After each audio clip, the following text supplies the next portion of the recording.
Now, I'm not advocating you break any laws, because breaking the law might get you caught, thrown in jail, and it is not something that I would advocate. But the point is morality, the morality that you defer to these guys with guns, that you have a moral obligation, okay? Again, it's just a monopoly on force. They're just the ones who got all the guns, control the people through force. You don't have a morality to that government, all right? You don't have a moral obligation. That's what you have to understand. Government trap number 3, the belief that government creates social programs or reforms in your favor. Occasionally that might happen, but for the most part, it doesn't happen. What happens is the politician betrays his promises, or if he does put the actual action through, it comes through, and it's not exactly what's promised, and there's a bunch of other things attached to it, and that money is not created from a void. It's taken from people. It's taken from your tax dollars, okay? Those social programs are created through taking that money from you, or taking that money from other people like you. Government cannot create anything. They can only redistribute it. They can only take it from Peter to pay Paul, okay?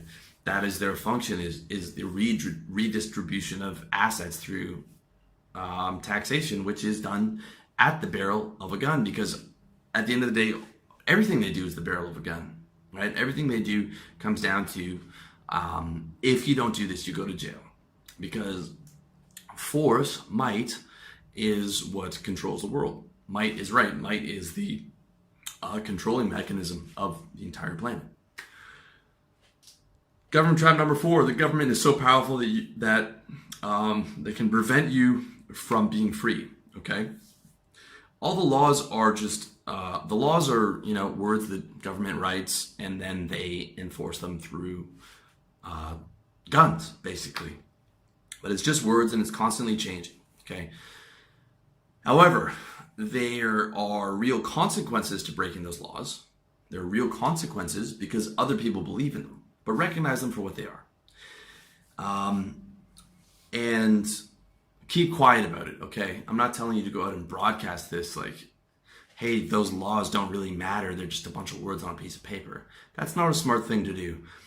The smart thing to do is follow the laws, okay? Because if you don't, then it's a gun to your face, but play smart. There are tons of legal tax loopholes. Look at how rich people live, right? Look at how wealthy guys live. They don't pay tax like a normal person. You want to understand how they do things, and you want to see how you can do that in your life. Like one example is moving out of the country. Like when I moved out of Canada, my taxation situation got a lot more favorable, right? Especially if you are earning income outside of the country that you live in.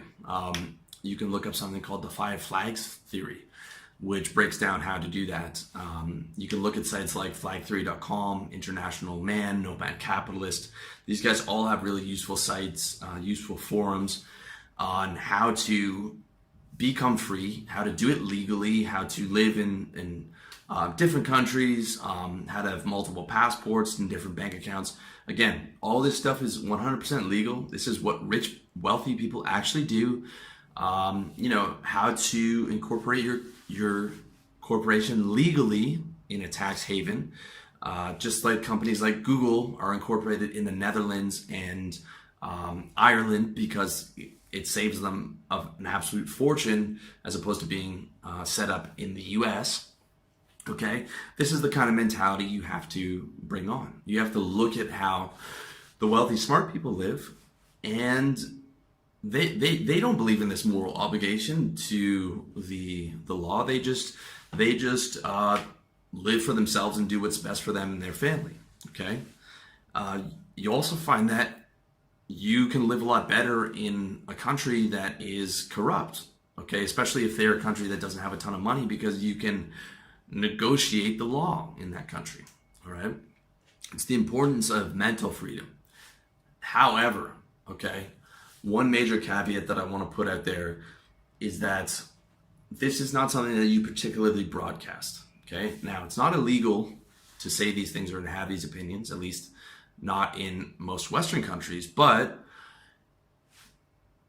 a lot of people don't have that opinion and you'll make them upset. And where you especially don't want to do that is if you are in court or dealing with the police, which again, you shouldn't be, because I'm telling you not to break the law. I'm telling you to play smart and do things strategically within the laws.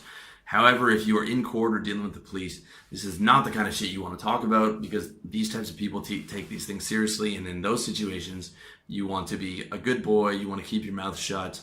You don't want to antagonize the police. You don't want to antagonize the government because they have all the guns. Okay? So you just want to play it smart within the actual framework of the law and really just model what wealthy people have always been doing. And like I said, sites like Nomad Capitalist, Flag Theory, all these sites give you massive amounts of information on how to structure your life for financial freedom, for physical freedom, being able to travel around the world and incorporating your business and all of that stuff. And over the next 10 years, I will build that into my site and my program, as well as I continue to learn these things. And you can stay tuned for that on my site. Okay, so that's government trap number 4. Next trap is the despair trap, okay? The belief that other people can prevent your freedom. And the despair that, like, oh man, I just can't do this. It's so complicated. It's so hard. Well, you just put one foot in front of the other, and sooner than later, you're in Thailand. You know, it took me what felt like a long time to get here, but looking back, it's just another memory now. Now I'm over here, and I'm free, and it's beautiful. You don't have to move here. You can move wherever you want, or you can stay in the U.S., or you can do whatever you want. But don't despair, because no one can prevent you from being free. Unless you're born in North Korea. If you were born in a Western country, you should be very thankful that you were born in a neoliberal capitalist country, as opposed to a communist or fascist country, because you have a much greater amount of freedom than people who are born in those countries. Okay, if you're born in North Korea, you're fucked and you're not getting out. But if you're from a Western country, like the vast majority of you guys are, you can be free. And you have an incredible amount of opportunities, and you can do it all without breaking any laws. You can do it all legally without evading tax. And there is, at this point in the game, you have that freedom, you have that power. Don't let the doom and gloom guys bring you down, or the people who say it can't be done. It can 100% be done, and you have more opportunities for freedom than any time in history.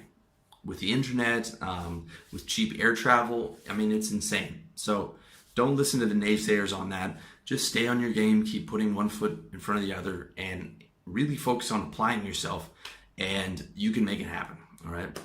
The next trap is the rights trap, the human rights trap. This is the belief that your rights exist and they're protected.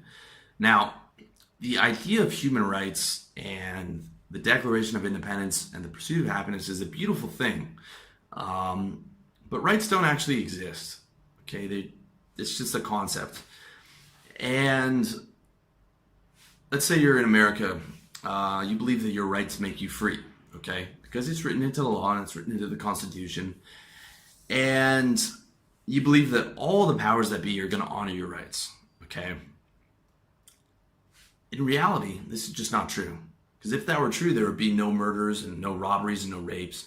But there's murders, robberies, rapes every day of the year, okay? Might trumps right. Might trumps right, force trumps right, and rights don't actually exist. Violence exists. Rights don't exist. This idea of God-given inalienable human rights is a fiction. It is a concept. It is a nice concept, and it's a concept that it's a strategy that I would use in my personal life, and that most normal people use, in the sense that, like, the other person deserves respect, even if you disagree with their opinion. And normal, well-adjusted people use that strategy and that way of approaching people. But the idea of this inalienable right that can't be touched is just a concept, because someone can just come and put a gun to your face and take what they want from you, because might trumps right. And as I said before, that force is what governs the world. Okay. And that just doesn't apply to criminals. It applies to people who uphold the law too. Okay. There's a lot of the police, I'm sure the vast majority, and judges are, good people and mean well. But it doesn't mean that every judge or every policeman does.